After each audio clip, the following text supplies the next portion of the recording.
Hi மக்களே, அண்ணாமலை குடும்பம் serial July 6 2026 என்ன நினைச்சுன்னு பார்க்கலாம். அதுக்கு முன்னாடி நம்ம channel Tamil serial talk subscribe பண்ணி லைக் பண்ணிக்கோங்க, பெல் ஐக்கான கிளிக் பண்ணிக்கோங்க, ஹைப் பட்டன் தட்டி விட்டுருங்க. இன்னைக்கு திங்கக்கிழமைக்கான ரிவ்யூ என்னன்றதை பார்க்கலாம். அண்ணாமலை லட்சுமிய வீடு சுத்தி காமிக்க போறேன்னு கூட்டிட்டு போய் தனியா பேசுறாங்க லட்சுமிகிட்ட. என்ன லட்சுமி நினைச்சிட்டு இருக்க, நான் உன்கிட்ட என்ன சொன்னேன், இந்த குடும்பத்து பக்கமே வரக்கூடாது, நீ இங்க இருக்குது என்னை தவிர யாருக்கும் தெரியக்கூடாதுன்னு தானே சொன்னேன். அதுவும் இல்லாம மாமா எப்படியோ உன்னை கண்டுபிடிச்சிட்டாரு, அவரையும் நான் வார்ன் பண்ணேன். இருந்தாலும் நீ எவ்வளவு தைரியம் இருந்திருந்தா இந்த வீட்டுக்குள்ளேயே வந்திருப்ப, உனக்கு பயம் விட்டு போச்சுல்ல அப்படின்னு சொல்றாங்க. நீ செஞ்சு கொடுத்த சத்தியத்தையும் காப்பாத்தல அப்படின்னு அண்ணாமலை சொல்லிட்டு இருக்காங்க லக்ஷ்மி கிட்ட. அப்போ வான்மதி ஒளிஞ்சிருந்து இவங்க பேசுறதெல்லாம் கேட்டுட்டு இருக்கா. அதுக்கு லக்ஷ்மி சொல்றாங்க, எனக்கு லீலாவதி வெங்கடேசன் மாமாவோட பொண்டாட்டின்னு எனக்கு தெரியாது. யதார்த்தமா நாங்க கோயில சந்திச்சு பேசணும், இந்த வீட்டுக்கு தான் வருவோம்னு தெரிஞ்சே நான் வரல, இந்த வீட்டுக்கு நான் தெரியாம வந்துட்டேன். நான் லீலாவதி வெங்கடேசன் மாமா பொண்டாட்டின்னு தெரிஞ்சா வந்திருக்கவே மாட்டேன். உன் பையன் கடையில வேலை செஞ்சப்ப கூட வருண் உன் பையன் தான் நினைச்சு அந்த வேலையே நான் விட்டு நின்னுட்டேன். இந்த வீட்டுக்கு நான் வந்திருக்கவே மாட்டேன் உன் வீடுன்னு தெரிஞ்சிருந்தா, என்ன நம்பு அப்படின்னு சொல்றாங்க. நான் வீட்டுக்கு வந்தப்ப கூட கரண்ட் போயிடுச்சு, அப்ப கூட நான் ஓடி ஒளிஞ்சுக்கிட்டேன், இந்த வீட்டுக்கு என்னால பிரச்சனை வரக்கூடாதுன்னு. என்ன மீறி போயிடுச்சு இந்த விஷயம், நான் தெரியாம இந்த வீட்டுக்கு வந்துட்டேன், லீலாவதி யாருன்னு எனக்கு தெரியாது, என்ன மன்னிச்சிடுன்னு சொல்றாங்க லக்ஷ்மி. உடனே அண்ணாமலை பொய் சொல்லாத, நான் உன்னை நம்ப மாட்டேன் அப்படின்றாங்க. நீ திட்டம் போட்டுதான் இந்த வீட்டுக்குள்ள வந்திருக்கன்னு அண்ணாமலை சொல்லும்போது லக்ஷ்மி சொல்றாங்க, இல்ல அண்ணாமலை, நான் தெரியாம தான் இந்த வீட்டுக்குள்ள வந்தேன், என்னை நம்பு, நான் உனக்கு துரோகம் பண்ணல அப்படின்னு சொல்றாங்க. இதெல்லாம் பார்த்துட்டு வானமதி நின்றுட்டு இருக்கா, இவங்களை எங்கேயோ பார்த்த மாதிரி இருக்கே அப்படின்னு யோசிச்சு பாக்குறா. அப்பதான் டெக்ஸ்டைல்ல ஒரு நாள் இவங்க வேலை செஞ்சுட்டு இருந்தாங்க. அப்புறம் திடீர்னு உடம்பு சரியில்லைன்னு வைட்டாங்க. இவங்களுக்கும் அண்ணாமலை அத்தைக்கும் என்ன விஷயம் இருக்கு இவங்க இடையில, அன்னைக்கும் ஹாஸ்பிட்டல் இவங்க கூட்டு தான் வந்திருந்தாங்க, என்ன தெரியலையே அப்படின்னு நினைச்சு யோசிச்சுட்டு இருக்கா வான்மதி. என்னன்னு கண்டுபிடிக்கணும் அப்படின்னு நினைச்சிட்டு நின்றுட்டு இருக்கா வான்மதி. அப்பதான் லக்ஷ்மியும் அண்ணாமலையும் கீழே இறங்கி வராங்க. டைனிங் டேபிள்ல சாப்பாடுலாம் எடுத்து வச்சிட்டு இருக்காங்க. அப்போ போலீஸ் ஜீப்பு சத்தம் கேக்குது, அப்போ ஹாரனும் கேக்குது, போலீஸ் ஹாரனும். என்ன நம்ம வீட்டு வாசல்ல என்ன சத்தம்னு சொல்லிட்டு எல்லாரும் போறாங்க. அங்க போலீஸ் இன்ஸ்பெக்டர் கான்ஸ்டபிள்லாம் வந்திருக்காங்க. என்னாச்சு இன்ஸ்பெக்டர், இந்த நேரத்துல எதுக்கு இங்க வந்திருக்கீங்க அப்படின்னு அண்ணாமலை கேக்குறாங்க. உங்க வீட்டுல நாங்க தேடிட்டு இருக்கிற திருட்டு சிலை இருக்கிறதா தகவல் வந்திருக்கு. நம்ம வீட்டுல திருட்டு சிலையா அப்படின்னு எல்லாரும் ஆச்சரியப்படுறாங்க. அதை தேடித்தான் மேடம் நாங்க வந்திருக்கோம், உங்க வீட்டை சர்ச் பண்ணணும் மேடம் அப்படின்னு சொல்லும் போது, சார் நீங்க தெரிஞ்சுதான் பேசுறீங்களா, நாங்க யாரு எப்பேற்பட்ட ஆளுன்னு உங்களுக்கு தெரியாதா அப்படின்னு சுந்தரராஜன் கேக்குறாரு. நாங்க ஏன் சார் சிலையெல்லாம் திருட போறோம் அப்படின்னு சுந்தரராஜன் கேட்கும் போது, சாரி சார் அப்படின்னு இன்ஸ்பெக்டர் சொல்றாரு, உங்களுக்கு ஏதோ தப்பான இன்ஃபர்மேஷன் கொடுத்துருக்காங்க, முதல்ல உங்களுக்கு கம்ப்ளைண்ட் கொடுத்தவங்களை கூப்பிட்டு விசாரிங்க, அப்பதான் தெரியும் அப்படின்னு சுந்தரராஜன் சொல்லும் போது போலீஸ் சொல்றாங்க, தெரியும் சார் நீங்க யார் எப்படிப்பட்டவங்கன்னு, ஆனா சர்ச் பண்ண வேண்டியது எங்களோட கடமை, சிலை உங்க வீட்டுல தான் இருக்குன்னு எங்களுக்கு தகவல் வந்திருக்கு, ஒரு கன்ஃபர்மேஷனுக்காக தான் வந்திருக்கோம், யாரா இருந்தாலும் செக் பண்ண வேண்டியது சூழ்நிலை தான் சார் அப்படின்னு சொல்றாங்க இன்ஸ்பெக்டர்லாம். தயவு செஞ்சு சப்போர்ட் பண்ணுங்கன்னு சொல்றாங்க. சார் வாரண்ட் இருக்கான்னு சுந்தரராஜன் கேக்குறாரு. வாரண்ட் இல்ல சார், ஆனா இந்த கேஸ்ல பொறுத்த வரைக்கும் யார் வீட்டுல வேணாலும் சர்ச் பண்ணலான்னு எங்களுக்கு ஆர்டர் வந்திருக்கு, அதுக்காக யார் வீட்டுல வேணாலும் சர்ச் பண்ணுவீங்களான்னு கௌதம் கேக்குறாரு.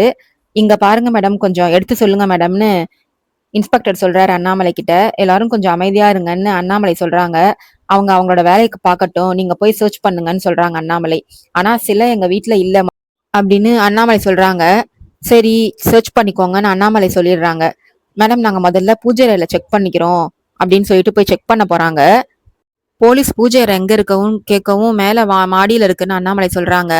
மாடிக்கு போறாங்க. ஆனா அங்கதான் சிலை பூஜை பண்ணி வச்சிருக்காங்க. இதுதான் அந்த சிலைன்னு சொல்லிட்டு எடுத்துட்டு வராங்க ஹாலுக்கு. என்ன மேடம் சொல்றது, நாங்க தேடி வந்த சிலையே இதுதான் அப்படின்னு சொல்றாங்க. உடனே எல்லாரும் ஷாக் ஆகுறாங்க.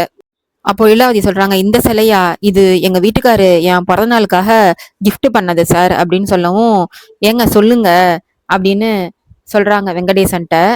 ஆமா சார், இது நான் வாங்கின சிலை தான், ஜெய்ப்பூர்ல ஏலத்துல ஒரு டீலரை வச்சு வாங்கினது அப்படின்னு சொல்லும்போது, ஜெய்ப்பூர்லயா, இது நேற்று ராத்திரி திருட்டு போன சிலை சார் இது அப்படின்னு சொல்றாரு. நீங்க எந்த டீலர் வச்சு யார்கிட்ட வாங்குனீங்கன்னு முதல்ல சொல்லுங்க அப்படின்னு கேக்குறாரு போலீஸ். உடனே வெங்கடேசன் யோசிச்சு பார்த்துட்டு, இது எங்க வீட்டு கார்டன்ல கிடைச்சது அப்படின்னு சொல்றாரு. என்ன சார் மாத்தி மாத்தி சொல்றீங்க? இப்போ கார்டன்ல கிடைச்சதுன்னு சொல்றீங்க. இப்போ நாங்க சிலை கடத்தல் பிரிவின் கீழ் உங்கள நான் அரெஸ்ட் பண்றோம்னு வெங்கடேசன சொல்றாரு. வெங்கடேசன் வராரு உடனே. அப்போ அண்ணாமலை சொல்றாங்க, சார் இப்பதான் சொன்னீங்க எங்க குடும்பம் பத்தி தெரியும், எங்கள பத்தி தெரியும்ட்டு. நாங்க இது மாரி பண்றாங்களா சார்? அப்படின்னு கேக்குறாங்க அண்ணாமலை. எனக்கு தெரியும் தான் மேம். ஆனா இங்க தானே சிலை கிடைச்சிருக்கு. அத விட்டுட்டு நான் எப்படி ஆக்ஷன் எடுக்காம இருக்க முடியும்? அப்படின்னு இன்ஸ்பெக்டர் சொல்றாரு. உடனே உத்தமன் யோசிச்சுட்டு இருக்கான். இவங்க என்ன வெங்கடேசன் மாமாவை போய் அரெஸ்ட் பண்ண போறாங்க. நம்ம ஒண்ணு நினைச்சோம். ஆனா இவரை அரெஸ்ட் பண்ணிட்டு போறாங்களே. எப்படி போட்டா என்ன இந்த குடும்பம் நாசமா போனா சரி. எப்படியோ இந்த குடும்பத்தோட பேரை பத்திரிகையில போட்டு கிழி கிழின்னு கிழிக்க போறாங்க. அதுதான் நமக்கு வேணும் அப்படின்னு யோசிச்சு நின்னுட்டு இருக்கான் மனசுக்குள்ள உத்தமன். இன்ஸ்பெக்டர் சொல்றாரு, இந்த கேஸ்ல யார் வீட்ல வேணாலும் வாரண்ட் இல்லாம செக் பண்ணலான்னு எங்களுக்கு ஆர்டர் வந்திருக்கு அப்படின்னா இந்த கேஸ் எவ்வளவு முக்கியமான கேஸ்னு புரிஞ்சுக்கோங்க மேடம். எதுவா இருந்தாலும் நீங்க டிஎஸ்பி கிட்ட பேசிக்கோங்க. அவர்தான் இந்த கேஸ்ல எங்களுக்கு ஆர்டர் போட்டது. நீங்க எதுவா இருந்தாலும் அவர்கிட்ட பேசுங்கன்னு சொல்லவும், யார் உங்க டிஎஸ்பி? நான் பேசுறேன் அப்படின்னு சொல்றாங்க அண்ணாமலை. அண்ணாமலை சொல்றாங்கல்ல, டிஎஸ்பி நான் பேசிக்கிறேன், அவர் எங்க இருக்காருன்னு கேட்கவும் வெளில நிக்கிறாரு அப்படின்னு சொல்றாங்க இன்ஸ்பெக்டர். சரி நான் போய் பேசுறேன்னு அண்ணாமலை போகிற நேரத்துல ஐ எம் கம்மிங்னு டிஎஸ்பியே உள்ள வந்துடுறாரு. நீங்க அப்படின்னு அண்ணாமலை கேக்குறாங்க. என்ன தெரியலையா மேடம், நீங்க ஒரு சில சம்பவம் பண்ணியிருந்தா பரவாயில்ல, நீங்க தான் ஏகப்பட்ட சம்பவம் பண்ணிருக்கீங்களே. எங்க அப்பா சாவுக்கு நீங்க தானே காரணம். நான் தான் நவநீதம் உங்களால இறந்து போனாரே தற்கொலை பண்ணிக்கிட்டு, அவரோட பையன். உங்களை எப்படி பழி வாங்கணும் ஒரு சான்ஸ் கிடைக்காதான்னு நினைச்சிட்டு இருந்தேன். ஆனா ஃபர்ஸ்ட் கேஸே உங்களோட கேஸா போயிடுச்சு. சில கடத்தல் வரைக்கும் போயிருக்கீங்க. உங்களை சும்மா விட்ட வேணாம் மேடம் அப்படின்னு சொல்றாரு அந்த டிஎஸ்பி. சும்மா விடவே மாட்டேன் அப்படின்னு சொல்லிட்டு டிஎஸ்பி இதுல யார் சம்மந்தப்பட்டிருக்கா இந்த சில கடத்தல் கேஸ்ல அப்படின்னு கேக்குறாரு. அவங்க மாமா தான் சார் அப்படின்னு சொல்றாரு இன்ஸ்பெக்டர். உடனே முதல்ல அவர் அரெஸ்ட் பண்ணுங்க அப்படின்னு டிஎஸ்பி சொல்றாரு. உடனே அவர் அரெஸ்ட் பண்ண போறாங்க. அப்பதான் லக்ஷ்மி, இந்த சிலையை நான் தான் திருடினேன், அவருக்கும் இந்த சிலைக்கு இந்த சம்மந்தம் இல்லை அப்படின்னு வராங்க. நான் தான் அந்த சிலையை அவர்கிட்ட கொடுத்தேன். அவர் பொண்டாட்டியோட பிறந்த நாளுக்கு அவரு தேடிட்டு இருந்தாரு நல்ல கிஃப்டா. நான் தான் இந்த சிலையை என்கிட்ட இருந்ததுனால அவர்கிட்ட கொடுத்தேன் அப்படின்னு சொல்லவும் டிஎஸ்பி கேக்குறாரு, என்ன பொய் சொல்றீங்களான்னு. இல்ல சார், நான் ரோட்ல நடந்து வரும்போது இந்த சிலை தான் துணி சுத்தி கிடந்துச்சு. நான் தான் அவர்கிட்ட கொண்டு வந்து கொடுத்தேன். அவருக்கும் இந்த சிலைக்கு எந்த சம்மந்தமும் இல்லைன்னு சொல்றாங்க. இதெல்லாம் என்ன நம்ப சொல்றீங்களா? இதெல்லாம் இந்த அம்மா பொய் சொல்லுது. அதனால அவரை அரெஸ்ட் பண்ணுங்கன்னு டிஎஸ்பி வெங்கடேசனை அரெஸ்ட் பண்ண சொல்றாரு. சார் நான் தான் சொல்றேன்ல, இந்த சிலைக்கும் அவருக்கும் எந்த சம்மந்தமும் இல்லைன்னு. நான் தான் திருட்டு வந்தேன். நான் தான் மதுரையிலேருந்து வந்திருக்கேன். எனக்கு சில பிரச்சனைகள்லாம் இருக்கு. அதனால நான் தான் திருடினேன். இதுக்கும் அவருக்கும் எந்த சம்மந்தமும் இல்லைன்னு சொல்றாங்க. என்னம்மா முன்னாடி ரோட்ல கிடச்சுன்னு சொன்னீங்க, இப்ப திருடன்னு சொல்றீங்க. என்ன மாத்தி மாத்தி பேசிட்டு இருக்கீங்களே, என்ன விஷயம் அப்படின்னு கேக்குறாரு அந்த டிஎஸ்பி. அதுக்கு அவங்க சொல்றாங்க, இந்த சிலைக்கும் அவருக்கும் எந்த சம்மந்தமும் இல்ல, இது நான் தான் திருடினேன், என்ன அரெஸ்ட் பண்ணுங்க அப்படின்னு சொல்றாங்க.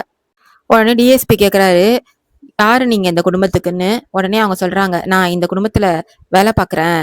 அதனால நீங்க என்ன அரெஸ்ட் பண்ணலன்னா வேணுமே சதி பண்ணி இந்த குடும்பத்தை பழிவாங்கறதுக்காக இவர் இப்படி பண்ணாருன்னு பிரஸ் மீடியாக்கெல்லாம் சொல்லுவேன் அப்படின்னு சொல்லும் போது அவரால் ஒன்றும் பண்ண முடியல, நின்றுட்டு இருக்காரு. அப்போ டிஎஸ்பி அண்ணாமலை கிட்ட போய் சொல்றாரு, என்ன மேடம் உங்க வீட்டுல வேலை செய்யறவங்க வச்சு தப்பிச்சிடலான்னு பாக்குறீங்களா? அதுதான் நடக்காது. நாங்க ஸ்டேஷன்ல வச்சு அந்த லேடியை அடிக்கிற அடியில உண்மை எப்படி வெளியில வருதுன்னு பாருங்க அப்படின்னு சொல்லிட்டு, எங்க அப்பாவை துடிக்க துடிக்க நீங்க எப்படி கொன்னீங்களோ அதே மாதிரி உங்க குடும்பத்துல உள்ள எல்லாரையும் நான் சும்மா விட மாட்டேன், பழி வாங்குவேன் எல்லாரையும் அப்படின்னு சொல்லிட்டு அந்த லேடியை அரெஸ்ட் பண்ணுங்க அப்படின்னு சொல்லிட்டு போறாரு அண்ணாமலைட்டு சவால் விட்டுட்டு. லீலாவதி உட்காந்து அழுதுட்டு இருக்காங்க. வெண்ணிலா சொல்றா, அத்தை பிறந்த நாள் அதுமா அழாதீங்க, எங்களுக்கு ரொம்ப கஷ்டமா இருக்கு அப்படின்னு சொல்லிட்டு இருக்கா. அப்பதான் கௌதம் வந்து சொல்றான், என்ன ஆச்சுன்னு இப்படி அழுதுட்டு இருக்கீங்க? உங்க ஃப்ரெண்டுக்கு ஒன்னும் ஆகாது, அரசு தானே பண்ணிட்டு போயிருக்காங்க, நம்ம இதை விட எத்தனை பிரச்சனை எல்லாம் பார்த்திருக்கோம் அப்படின்னு ஆறுதல் சொல்றான். அண்ணாமலை அங்கேருந்து வந்து வெங்கடேசன் கேக்குறாரு, அந்த சிலை உங்க கைக்கு எப்படி வந்துச்சுன்னு. அவர் திரும்பவும் ஏலத்துல எடுத்ததா சொல்றாரு. ஏலத்துல வாங்கினதுன்னு சொல்றீங்க, தோட்டத்துல எடுத்ததுன்னு சொல்றீங்க, இதுல எது உண்மை அப்படின்னு கேக்குறாங்க. நீங்க ஏலத்துல எடுத்ததா சொல்றீங்க, இப்போ பயந்துட்டு போலீஸ் சொல்றாங்கன்னு தோட்டத்துல எடுத்ததா சொல்றீங்க. அப்புறம் லட்சுமி எதுக்கு அத அவங்க கொடுத்ததா சொல்றாங்க. அவங்களுக்கு உங்களுக்கு என்ன சம்மந்தம்? என்ன ஏன் இப்படி அவங்க சொல்றாங்கன்னு கேட்குறாங்க. அப்போ லீலாவதி சொல்றாங்க, "எல்லாம் எனக்காக தான். நம்ம குடும்பத்துல மேல வச்சிருந்த அவங்க மரியாதைக்காக தான் அவங்க அப்படி பண்ணியிருக்காங்க. அவங்களுக்கு நான் என்ன கைமாறு செய்ய போறேன்னு தெரியல" அப்படின்னு அழுவுறாங்க லீலாவதி. அவங்களுக்குன்னு யாரும் கிடையாது. அவங்களுக்கு நான் எப்படி நன்றி சொல்ல போறேன்னு தெரியல. காலம் முழுக்க அவங்களுக்கு நன்றி சொன்னாலும் பத்தாது அப்படின்னு சொல்லி அழுவுறாங்க அண்ணாமலைகிட்ட சொல்லி லீலாவதி. லீலாவதி சொல்றாங்க, "நம்ம குடும்பத்த காக்க வந்த குலசாமி அவங்க. நீதான் அண்ணாமலை எப்படியாச்சும் லக்ஷ்மிய ஜெயில்ல இருந்து வெளில கொண்டு வரணும். நம்ம குடும்பத்துக்கு வந்த அவப்பேரை நீதான் துடைக்கணும். உன்னால மட்டும்தான் முடியும்." அப்படின்னு லக்ஷ்மி வெளில கொண்டு வரதுக்காக அண்ணாமலைகிட்ட சொல்றாங்க லீலாவதி. அண்ணாமலை நீதான் நான் பாத்துக்கிறேன்னு எனக்கு சத்தியம் பண்ணணும்னு லீலாவதி அண்ணாமலைகிட்ட கேக்குறாங்க. வருத்தப்படாதீங்கக்கா, அதெல்லாம் ஒன்றும் ஆகாது, நான் பாத்துக்கிறேன், கவலைப்படாதீங்கன்னு சொல்றாங்க அண்ணாமலை லீலாவதி கிட்ட. அப்போ வருண் கேக்குறான், யாருமா அந்த டிஎஸ்பி? உங்க முன்னாடி யாருமே இப்படி பேசி நான் பார்த்ததில்ல. அவ்வளோ திமிரா தெனாவட்டா பேசுறானே அந்த டிஎஸ்பி யாருன்னு வருண் கேக்குறான். அப்போ அண்ணாமலை சொல்றாங்க, 20 வருஷத்துக்கு முன்னாடி புதுசா இந்த ஜவுளி தொழிலுக்கு வந்தப்ப அவங்க அப்பதான் கட்ட பஞ்சாயத்து, அடிதடி, அது இதுன்னு எவ்வளோ பிரச்சனை பண்ணாங்க. அதெல்லாம் மீறி நம்ம உள்ள முன்னாடி வந்தோம். ஜவுளி தொழில் பண்றவங்களெல்லாம் காசு கேட்டு தொல்லை பண்ணதுனால நான் அதை கண்டுபிடிச்சி போலீஸ்ல கம்ப்ளைண்ட் பண்ணேன், கேஸ் போட்டேன். போலீஸ் அரெஸ்ட் பண்ண போறது தெரிஞ்சு அவரு தூக்கு மாட்டி தொங்கிட்டாரு. அவளோட பையன்தான் இந்த டிஎஸ்பின்னு சொல்றாங்க அண்ணாமலை. அவங்க அப்பா இறந்ததுக்காக நம்மள பழிவாங்க வந்திருக்கான் இந்த டிஎஸ்பி அப்படின்னு சொல்றாங்க. அப்போ வான்மதி சொல்றா, இதுல எவ்வளோ பிரச்சனை இருக்கு, இதுல இந்த டிஎஸ்பி வேற ஒரு பிரச்சனையா அப்படின்னு சொல்லும்போது, என்ன சொன்னேன்னு கௌதம் கேக்குறான். ஆமா, இந்த டிஎஸ்பி வேற இது மாதிரி பழி வாங்குறேன்னு சொல்லிட்டு போயிருக்காரு. ஏற்கனவே தண்டபாணின்னு ஒரு பிரச்சனை இருக்கு, எத்தனை பிரச்சனை நம்ம சமாளிக்கிறதுன்னு சொன்னேன் அப்படின்னு சொல்லி மழுப்புறா வான்மதி. அப்போ அண்ணாமலை சொல்றாங்க, எத்தனை டிஎஸ்பி எத்தனை தண்டபாணி வந்தாலும் நம்ம குடும்பத்துக்கு நான் எதுவும் ஆக விட மாட்டேன் அப்படின்னு சொல்லிட்டு போறாங்க. அடுத்தது வெங்கடேசன்ட்ட போய், மாமா கொஞ்சம் உங்கள்கிட்ட பேசணும் வாங்கன்னு தனியா கூப்பிட்டு போறாங்க. அப்போ இந்த சிலை எங்கேருந்து கிடைச்சது, உண்மையை சொல்லுங்க அப்படின்னு கேக்குறாங்க. ஜெய்ப்பூர் ஏலத்துல தான் இந்த சிலைய நான் வாங்கினேன்னு சொல்றாரு. உடனே பொய் சொல்லாதீங்க மாமா, நீங்க இப்படியே பொய் சொல்லிட்டு இருந்தீங்கன்னா லட்சுமியை வெளில கொண்டு வர முடியாது, உண்மையை சொல்லுங்கன்னு சொல்லவும் சொல்றாரு, உனக்கே தெரியும் லீலாவதி பிறந்த நாள் நான் மறந்துட்டேன்னு, gift வாங்க எங்கெங்கயோ நான் சொல்லி வச்சேன், எல்லாரும் சொதப்பிட்டாங்க. அப்போ தோட்டத்துல இந்த சிலை எனக்கு கிடைச்சது, அதான் நான் எடுத்துட்டு வந்து கொடுத்தேன். இது திருட்டு சிலைன்னு எனக்கு தெரியாது அப்படின்னு சொல்றாரு. என்னது, நம்ம காம்பவுண்ட்குள்ள இந்த சிலை கிடைச்சுதா அப்படின்னு ஆச்சரியமா கேக்குறாங்க. ஆமா, எப்படியாச்சும் லக்ஷ்மிய வெளில கொண்டு வரணும் அண்ணாமலைன்னு வெங்கடேசன் சொல்றாரு. நம்ம காம்பவுண்ட்குள்ள எப்படி அந்த சிலை வந்துச்சு அப்படின்னு யோசிக்கிறாங்க. எப்படியாச்சும் நீதான் அந்த சிலை எங்கேருந்து வந்துச்சு, எப்படி நம்ம வீட்டுக்குள்ள வந்துச்சுன்னு கண்டுபிடிக்கணும்னு சொல்றாரு.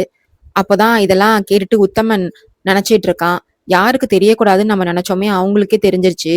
இனிமேல் அண்ணாமலத்தை துப்பு துலக்க ஆரம்பிச்சிருவாங்களே, என்ன பண்றது, இந்த பிரச்சனைல இருந்து எப்படி தப்பிக்கிறதுன்னு யோசிச்சுட்டு இருக்கான் உத்தமன். அதோட இன்னைக்கான எபிசோட் முடியுது. பாய் மக்களே.